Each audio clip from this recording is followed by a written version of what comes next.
Welcome to Border Watch Daily, your go-to source for insights into immigration and security challenges.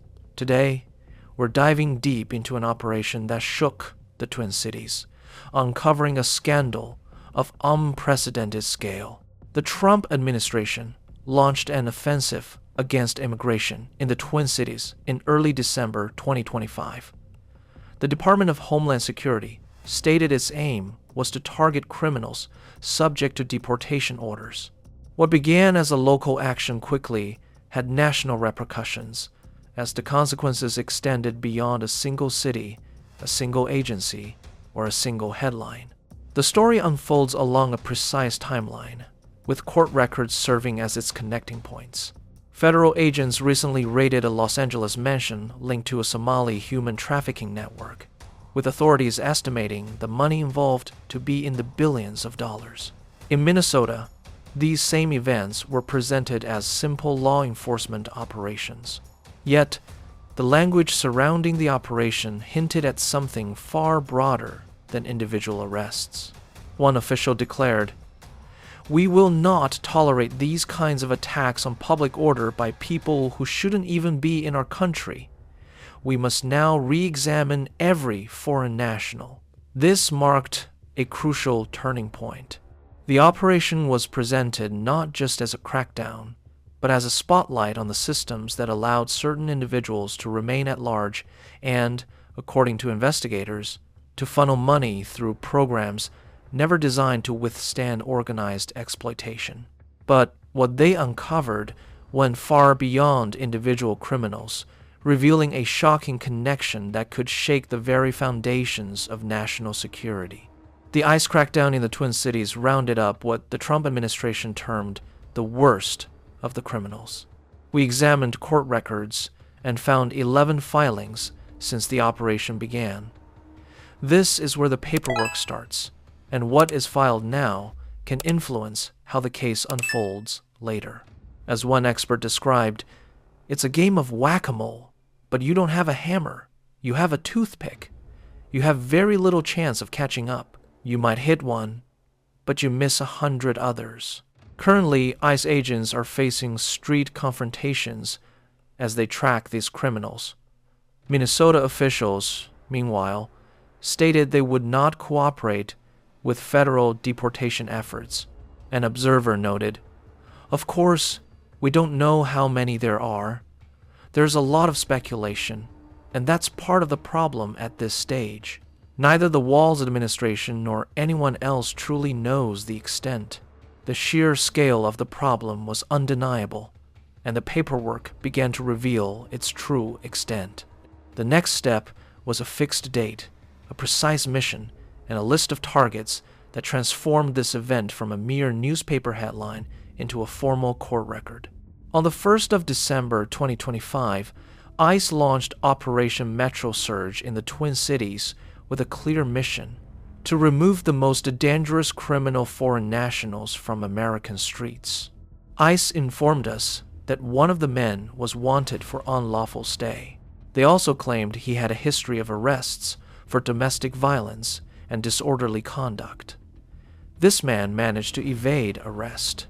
A representative emphasized, "If these politicians were actually doing their jobs and protecting the public instead of having a two-tiered justice system, the federal government wouldn't have to step in to remove these violent criminals." In just the first 2 weeks, federal agents arrested over 400 individuals with serious criminal records.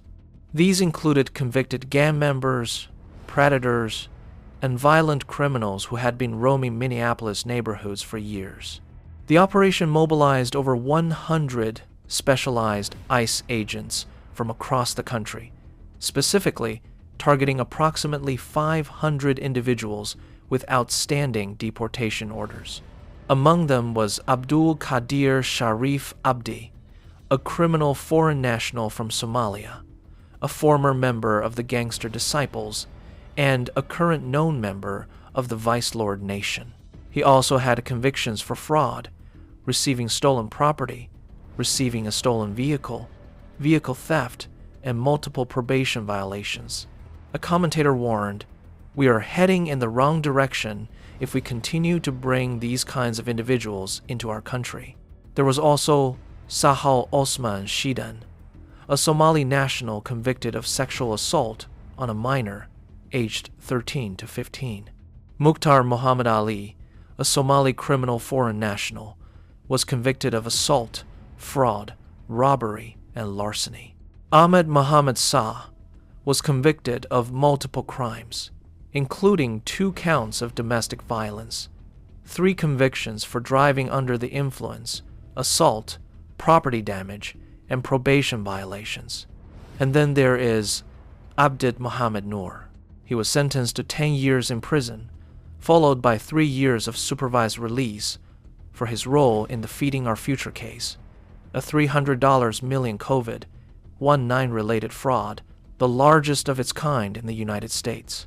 According to federal court records and statements from U.S. prosecutors, this operation did not just remove individuals.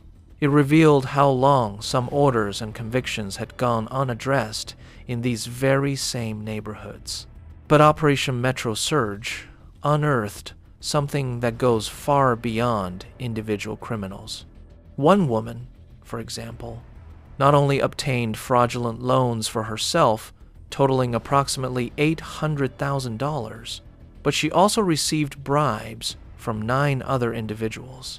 This revelation marked a true turning point. Once the focus shifted from arrests to coordinated funding, the case became a matter of systems. An expert commented, "If I were a betting man, I'd tell you they'll do it over these holidays, because it makes it especially cruel." Federal investigators discovered that Minnesota had become the epicenter of the largest welfare frauds in American history, with estimates approaching $1 billion in stolen taxpayer money. And now, federal sources have confirmed that millions of these stolen dollars may have ended up in the hands of Al-Shabaab, an al-Qaeda-linked terrorist group operating in Somalia. The numbers accumulated rapidly. A grand jury indicted one individual for stealing approximately $1 million intended to feed hungry children. The Feeding Our Future child nutrition fraud scheme alone diverted over $300 million that was supposed to feed needy American children. By the end of 2025, 78 people had been indicted in this scheme, with 57 already convicted. One defendant, Abdid Mohammed Noor, was just sentenced to 10 years in prison. He submitted over $1 to $4 million in false Medicaid claims, which he used to purchase over $150,000 in cryptocurrency. The restitution figure is striking, nearly $48 million, but the situation worsened. Minnesota's Housing Stabilization Services program, intended to help vulnerable individuals find housing, paid out $32 million in just 5 years. Despite being initially budgeted at only $12 million, federal authorities terminated payments to 77 housing stabilization service providers for what they called credible allegations of fraud. The state eventually closed the program in August 2025 after the damage had already been done. In December 2025, federal agents raided Ultimate Home Health Services in Bloomington after discovering the company had billed $1 million for autism services while doing almost nothing for the enrolled children. During a press conference, an ICE official stated, "I never read speeches, but my boss's father put some things in writing here to make sure I don't miss anything. So, I'm going to read a little bit, and then we'll open it up for questions. I've been on the ground for less than 3 full days. I got here Monday. The President of the United States called me Monday morning and asked me to deploy here. I arrived Monday night, and I'll stay until the problem is resolved. But we've made a lot of progress in the last few days." He was accompanied by Marcos Charles, who leads ICE operations, and Rodney Scott, Commissioner of Customs and Border Protection. Another official, Tom Homan, representing President Trump, added, We are on the front lines of a very important battle, and it's crucial that we are not silenced, that we are not demeaned. This is not the time to hang our heads in despair or fear of being next, because if we don't speak up, if we don't act, it will be your city that is next. This is the progression. $1 million, over $300 million, approaching $1 billion, and allegations that millions could have gone overseas. The question now is how the system allowed enough space for this scale of fraud to be built.